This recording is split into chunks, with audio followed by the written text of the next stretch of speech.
Hello everyone and welcome to the Crows Show, brought to you by Farmers Union Iced Coffee. Well, the countdown's on to the crucial clash with the West Coast Eagles.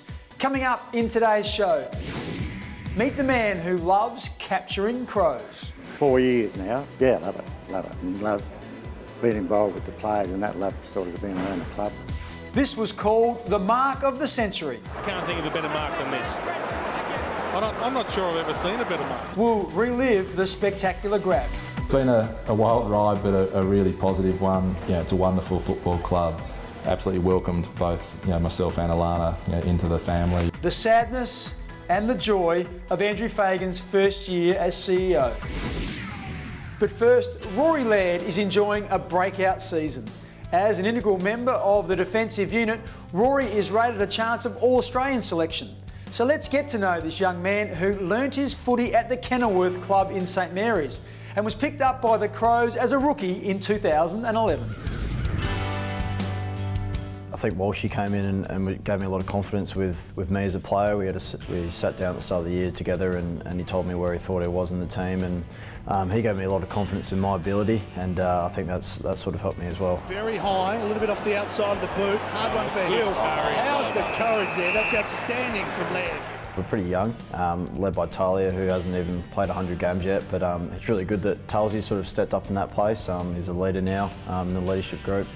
And we've got the likes of Yenchi, Luke Brown, Jake Levers come in, Hardo and myself, and it's really exciting to be gelling together and playing week in, week out together. And Laird backed himself, jumped out and took the mark. He's got to be mentioned when they talk about All-Australian squads. There's a bit of that going around at the moment, but I'll try and not look into any of that. I'm really focused on, at the moment, playing finals footy and take it the cliche week in, week out, but that's seriously what it is for us at the moment. We've got to win every game we can, and hopefully it amounts to us playing finals footy, and that's what I'm concentrating on. The onslaught that's been down that way, plays on and goes around the corner and celebrates with another goal. We accept the challenge each week, and obviously they've got a fair few really talented players down there, headed by Kennedy and probably Mark LaCroix and Jack Darling as well. So they've got a lot of options down there, and as a back group we'll look into them, and yeah, as I said, we'll take it up to them this week.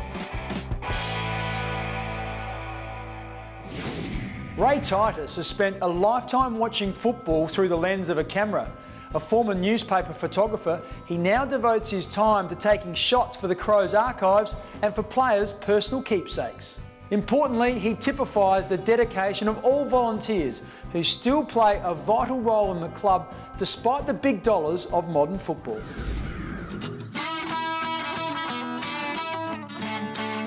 Volunteers are a very important part of the footy club.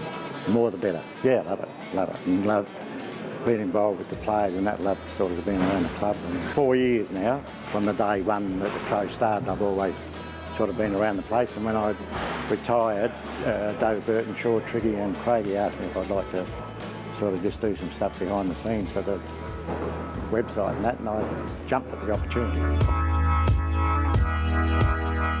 One shot, Hepper. Tony McGuinness used to reckon I only took one shot and walked away from it.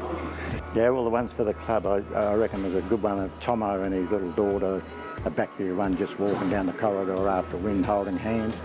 Been a few with Eddie Betts and his little boy. Some in the ice baths have been good. For the fans behind closed doors here, it's good that people see what's going on. Later in the show, John Worsfold opens up on his Crows coaching role and the prospect of facing his old club. I'll know all the guys, I know them really well, but I'm not thinking about that in terms of preparing for this game.